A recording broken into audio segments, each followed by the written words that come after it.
Ankara کے حسابات اس بنیاد پر تھے کہ اگر ترکی امریکہ اور اسرائیل کے ساتھ تعاون کرے گا تو اس کے شام سے متعلق منصوبے کامیاب ہو جائیں گے۔ اس منصوبے کے تحت اسد حکومت کے خاتمے کے بعد شام پر مغربی پابندیاں ختم ہو جائیں گی اور اس کا معاشرہ اور معیشت ایک نئی زندگی حاصل کر لے گی۔ اسی طرح امریکہ کے حمایت یافتہ کردوں کی خود مختار حکومت کا خاتمہ ہو جائے گا اور اس کے ساتھ ہی شام کی قومی دولت اور وسائل آزاد ہو جائیں گے۔ اس کے بعد امریکہ اور اسرائیل شام سے نکلنے کے لیے تیار ہو جائیں گے اور ملک کا انتظام ایک ایسی حکومت کے حوالے کر دیا جائے گا جو ترکی کی مکمل تابع ہو۔ اس طرح ترکی کردوں کے علاقے اور اس کی دولت پر بلا شرکت غیر قابض ہونے کا موقع حاصل کر لے گا۔ تاہم ترکی کی شام میں اس مہم جوئی کی سب سے بڑی خامی یہ تھی کہ اس نے اپنے تمام منصوبے غیر حقیقی مفروضوں پر بنائے تھے۔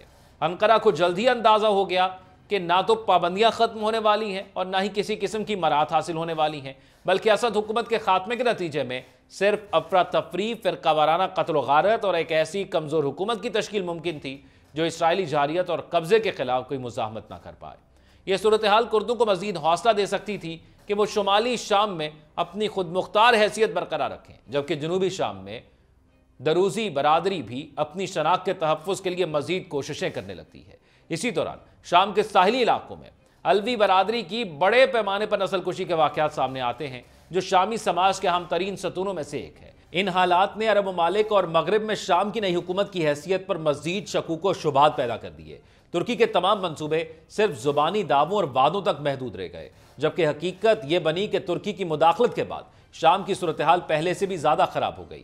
کئی سالوں سے جاری معاشی بحران اور اسٹریٹجک ناکامیوں میں گھرا ترکی اب شام میں اپنی تمام شرطوں کے الٹ جانے کے سبب زبردست دھچکے کا سامنا کر رہا ہے۔ انقرہ کو جو نقصانات اٹھانے پڑ رہے ہیں وہ سب طوفان الاقصی کے نتائج پر موقع پرستی سے سرمایہ کاری کرنے کا نتیجہ ہے۔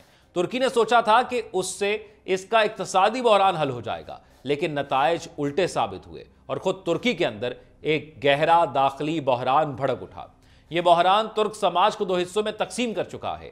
ایک طرف وہ اسلام پسند ترک ہیں جو غزہ کے حامی ہیں اور صدر رجب طیب اردوغان کو فلسطین اور مسئلہ فلسطین کے نام پر سیاست کرنے پر سخت تنقید کا نشانہ بنا رہے ہیں۔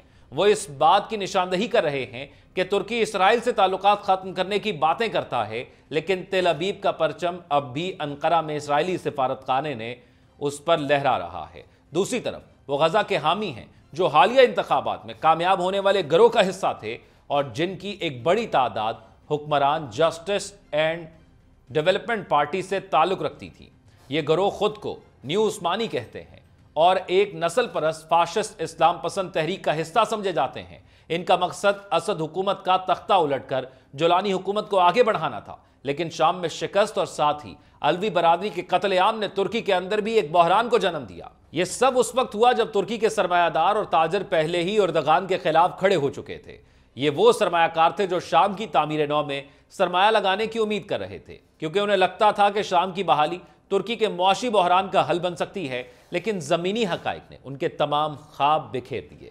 ترکی کا غیر یقینی مستقبل طوفان الاقصی نے اسرائیل اور مقبوضہ فلسطین میں تباہی مچا دی، جبکہ عالمی سطح پر فلسطینی کاز کے لیے بیداری کی ایک نئی لہر نے اسرائیل کے بیانیے کو چیلنج کر دیا۔ لیکن یہ تبدیلی صرف اسرائیل اور فلسطین تک محدود نہیں رہی، بلکہ ترکی اور شام بھی اس کے جھٹکوں سے متاثر ہو رہے ہیں۔ ان تمام بحرانوں کے ذمہ داران اردوغان کو قرار دیا جا رہا ہے، جس کی پالیسیاں ترکی کو ایک گہرے بحران میں دھکیل رہی ہیں۔ صورتحال اس وقت مزید کشیدہ ہو گئی جب ترک علویوں نے شام میں علویوں اور کردوں کے قتل عام کے خلاف احتجاج کیا اور اس کے بعد ترک تاجر بھی حکومت کے خلاف ہو گئے۔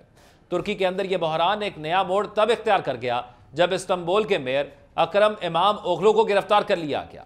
اب سوال یہ ہے کہ طوفان الاقصی کی پس لرزات ترکی کو کس سمت لے جائیں گی اور کیا یہ بحران اردوغان حکومت کے خاتمے کی راہ ہموار کرے گا؟ کیونکہ موجودہ دنوں کے اندر جو احتجاج ہم وہاں پر دیکھ رہے ہیں، اب جو احتجاج وہاں پر ہو رہے ہیں، ایک تو وہ احتجاج کی جو فوٹیج ہم دیکھ رہے ہیں وہ ایک بڑے پیمانے پر احتجاج ہو رہے ہیں، ایک بڑی تعداد کے اندر لوگ باہر نکلے ہیں۔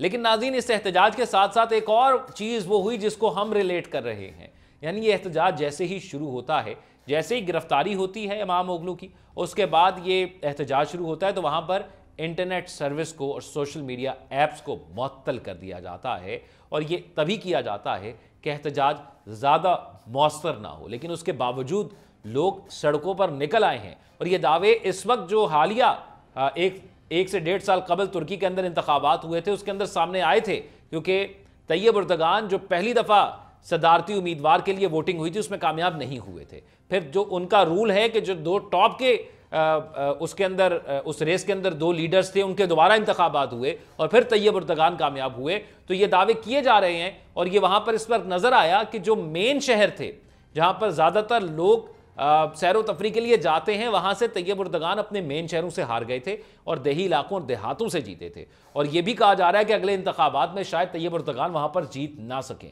تو اس موقع پر جب ملک کے اندر اس قسم کا ماحول ہو کہ آپ ایبسولوٹ میجورٹی لے کر نہ جیت پا رہے ہو اور آپ مشکل سے جیت پا رہے ہو, اس قسم کے فیصلے اور اس قسم کی گرفتاریاں بہت فرق ڈالتی ہیں اور وہ فرق ہمیں اس بار نظر آ رہا ہے. اور یہ مت بھولیے گا یہ وہی ترکی ہے کہ جہاں پر جب مارشل لا لگانے کی بات ہوئی اور فوج کے اندر سے کچھ جرنیلوں نے غداری کرنے کی کوشش کی تو ان ٹینکوں کے سامنے سے اور ان فوجی گاڑیوں کے سامنے سے یہی ترکی کی عوام لیٹ گئی تھی اور اس نے اس مارشل لا کو ناکام بنایا تھا. اور یہ زیادہ پرانی بات نہیں ہے, یہ اب سے 4-5 سال پہلے کی بات ہے اور ہماری یادداشت کے اندر موجود ہے. تو یہ وہی ترکی کی عوام ہے. اب دیکھنا یہ ہے کہ کیا یہ احتجاج اس قدر شدید ہو جاتا ہے اور جو کچھ مشرق وسطیٰ کے اندر ترکی کی جانب سے کیا گیا یا حمایت کی وجہ سے ہوا ہے اس کا اثر اس قدر شدید ہو جاتا ہے کہ ترکی کے اندر ہمیں ایک رجیم چینج نظر آئے.